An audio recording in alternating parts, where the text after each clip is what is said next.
নমস্কার বন্ধুরা, গপ্পগাথায় তোমাদের সকলকে জানাই স্বাগতম। আমার এই চ্যানেলে থাকবে নানা স্বাদের গল্প এবং কবিতা। সেই সমস্ত শুনে যদি তোমাদের ভালো লাগে অবশ্যই একটা লাইক করো এবং মতামত পাঠিও, যেটা আমার কাছে অত্যন্ত দামি। আর এই সমস্ত ভিডিওর নোটিফিকেশন পাওয়ার জন্য অবশ্যই চ্যানেলটিকে সাবস্ক্রাইব করে পাশে থাকা বেল আইকনটি প্রেস করে দিও। তাহলে চলো শুরু করা যাক আজকের গল্প। শুরু করছি দুলেন্দ্র ভৌমিকের লেখা গল্প সেই লোকটি।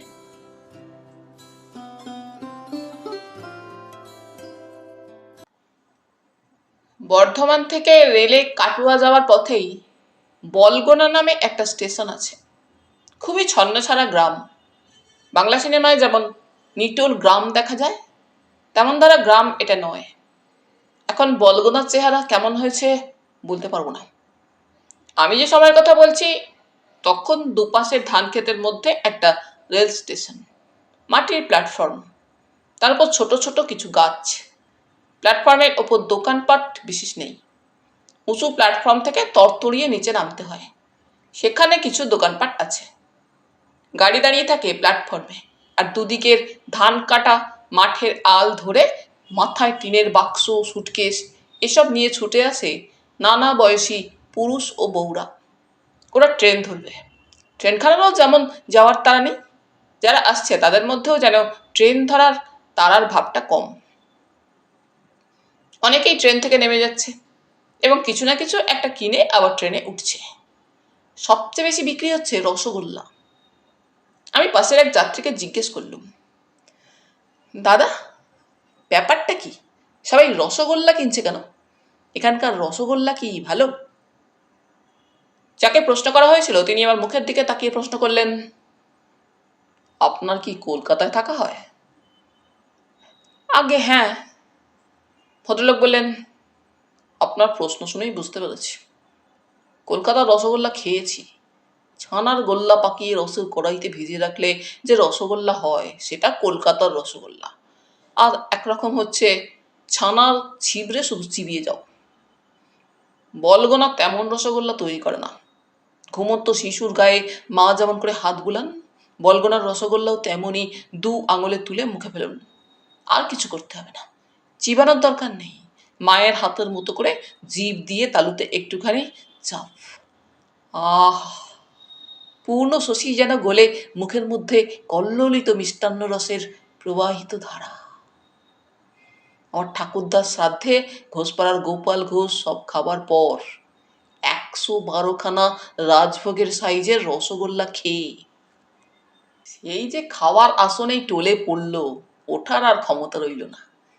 শেষে আসানসোলের সেই বিখ্যাত ম্যাকমিলান কোম্পানি থেকে একখানা ক্রেন এনে গোপালকে ভূমিসজ্জা থেকে তুলতে হলো। তোলা তো হলো, কিন্তু ফেলবে কোথায়? শেষমেশ বাড়ির বারান্দাতেই শুইয়ে দিতে হলো। কত লোক যে ভুল করে 1 আনা 2 আনা করে পয়সা সব গোপালকে দিয়ে যেতে লাগলো। আমি প্রশ্ন করলাম, কেন পয়সা ছুঁড়ে ছুঁড়ে দিতে লাগলো কেন? সেই ভদ্রলোক উত্তর দিলেন, দেবে না? তখনও তো দেশে মানুষের প্রতি মানুষের শ্রদ্ধা ভালোবাসা ছিল। ভেবেছিল, আহ, বেচারি অকালে মারা গিয়েছে, ঘাট কাজের জন্য কিছু দিলে পুণ্য হবে।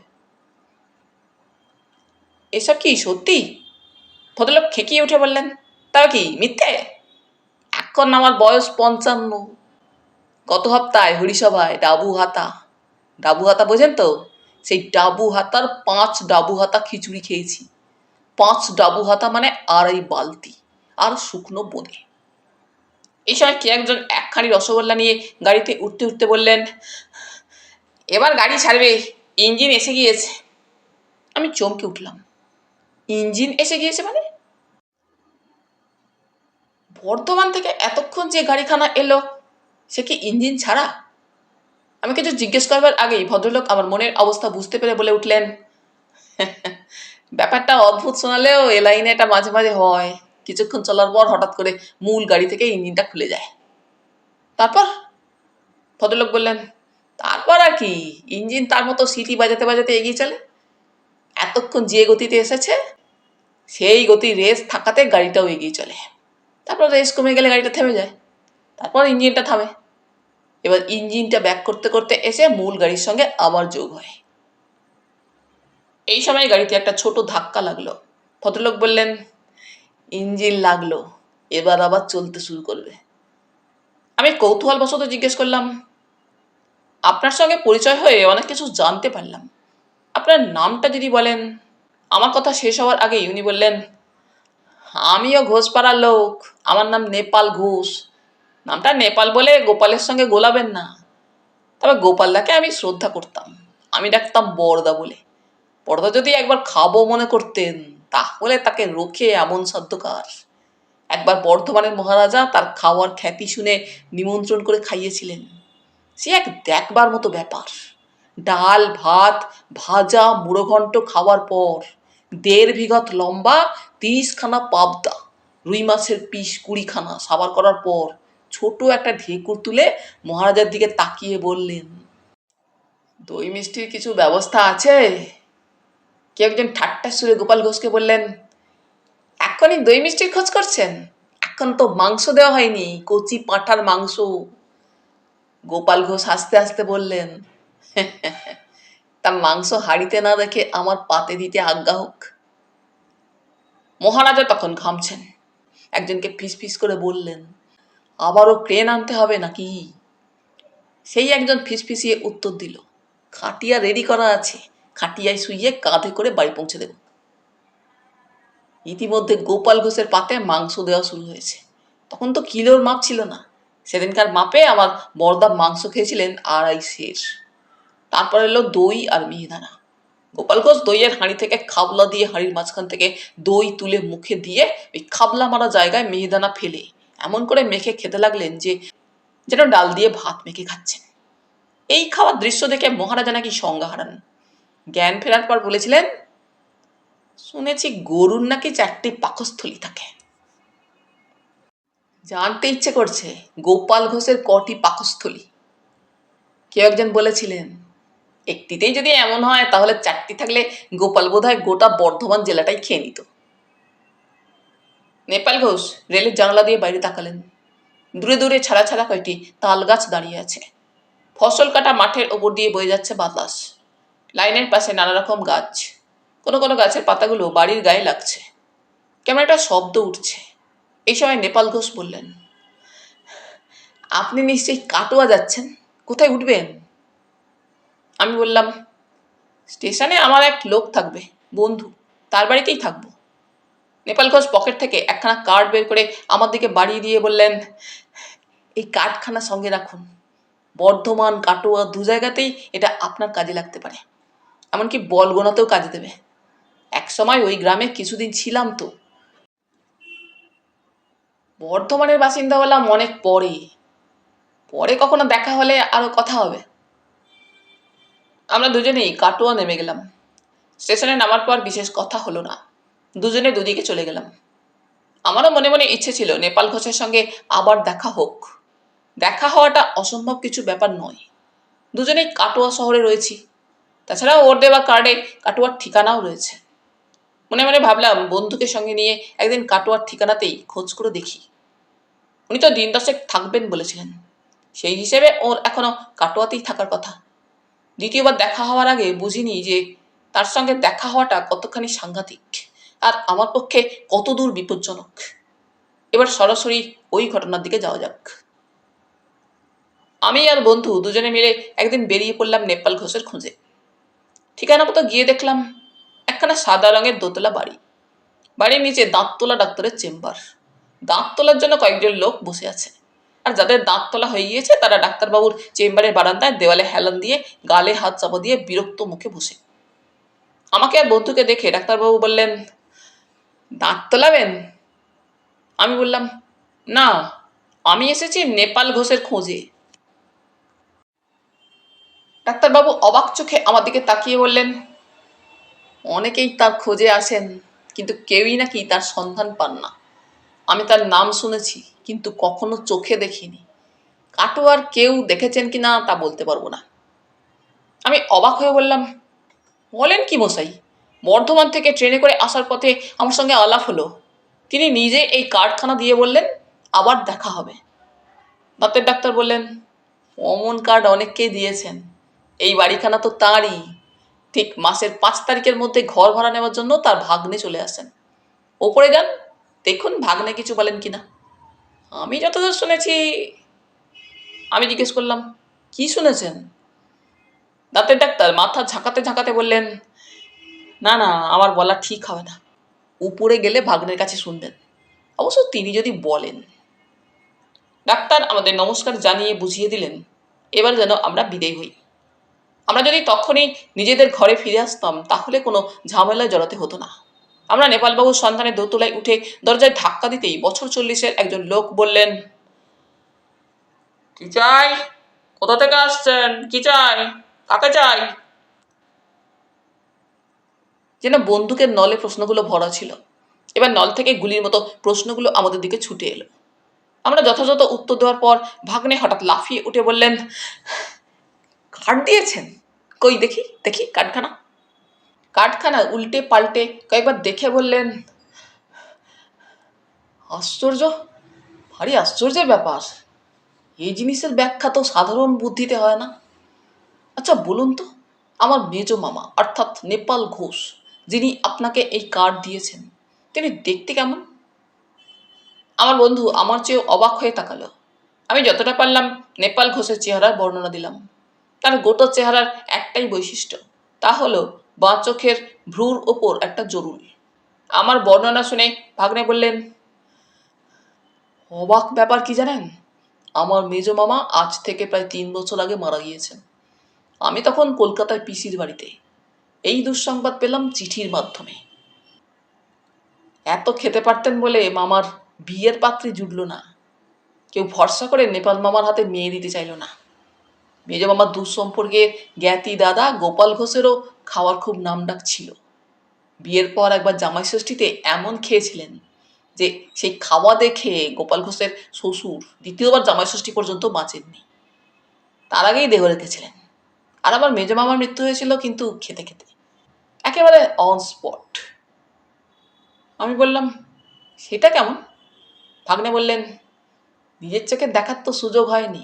প্রত্যক্ষদর্শীর বিবরণ অনুযায়ী শক্তিগড়ের এক ধনী ব্যক্তি ল্যাংচা খাওয়ার প্রতিযোগিতার একটা আসর করেছিলেন।